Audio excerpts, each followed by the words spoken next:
Hey YouTube, Brian LCS. Thanks for stopping by the channel. And this video, the Amazing Spider-Man number 88.BEY review.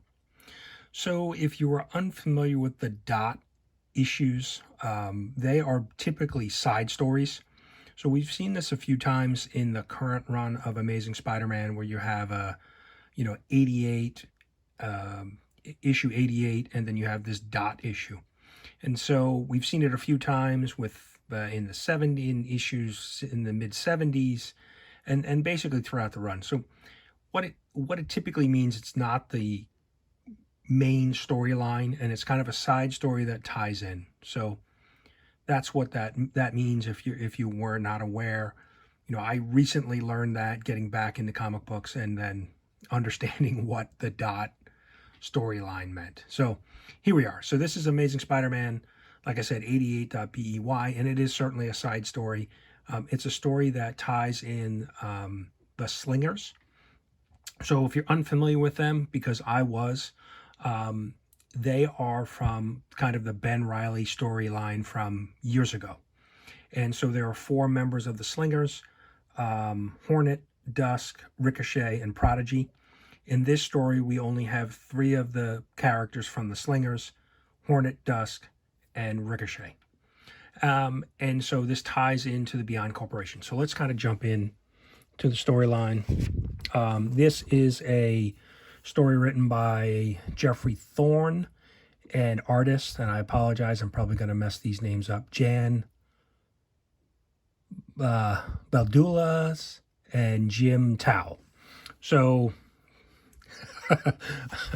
I'm not very good with pronouncing names. English is hard.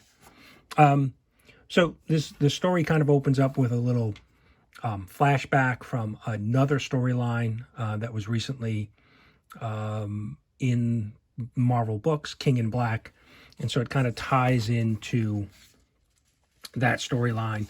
So we're seeing Hornet here, pictured here and up there.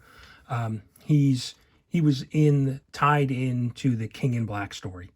Again, it's just a little bit of a background on him in the storyline to kind of give you some context.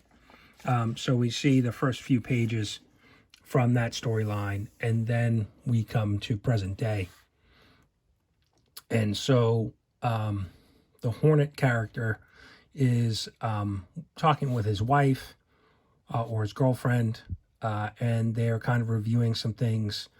He has a crowdfunding company, and he's talking with his wife about the potential for that to be a way to help victims of superhero events. So, there's kind of this collateral damage that happens with people. And so he's talking about, well, what if we could use the crowdfunding platform to help people in need that have been affected by these side effects of these, battles with these big villains. And so as they're kind of walking through that, he gets a call from an employee at the crowdfunding company saying, hey, look, we've been shut down. Why didn't you tell me that you sold? And it basically ties into the Beyond Corporation has bought his company and basically seized all of the assets. And so he didn't know anything about it.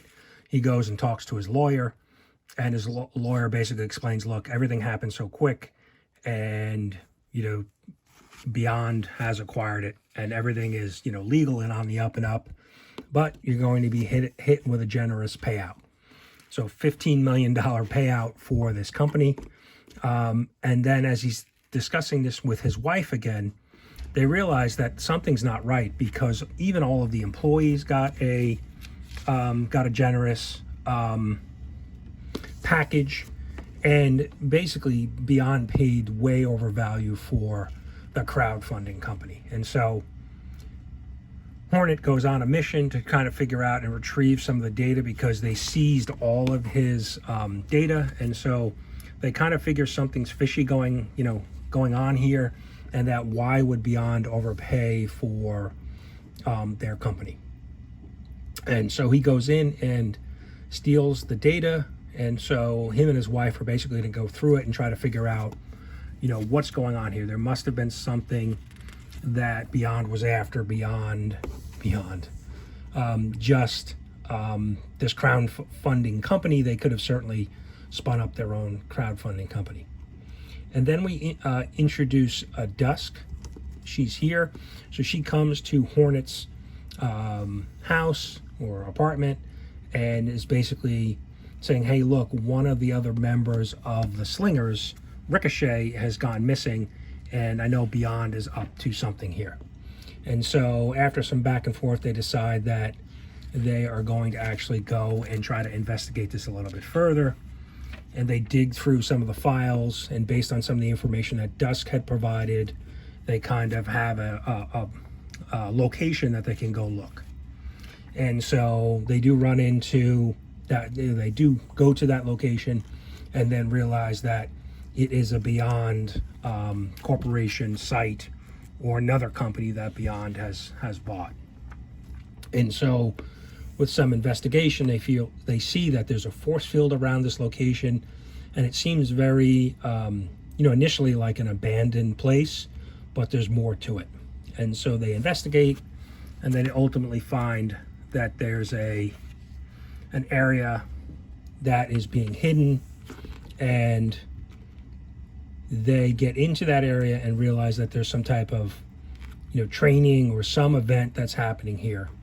And then we introduce Ricochet here, the third member of the Slingers. And so with everybody's help, they're able to shut down the kind of the encounter that's happening. And it was basically a training mission that Ricochet had signed up for, and he's actually working for Beyond. And so they kind of shut down this, training, and come to, realize that Hornet is very skilled, and some of the Beyond Corporation employees, kind of reach out to him and say, hey, do you want to come work for us? We'll give you a job. And that's really it. And so it says, the end with a question mark. So overall, I don't really have the backstory on the Slingers. I've never really read much about them. And obviously it kind of furthers, the Beyond Corporation is up to something. They're, after, whether it's trade secrets or information to help, further their agenda, whatever that may be.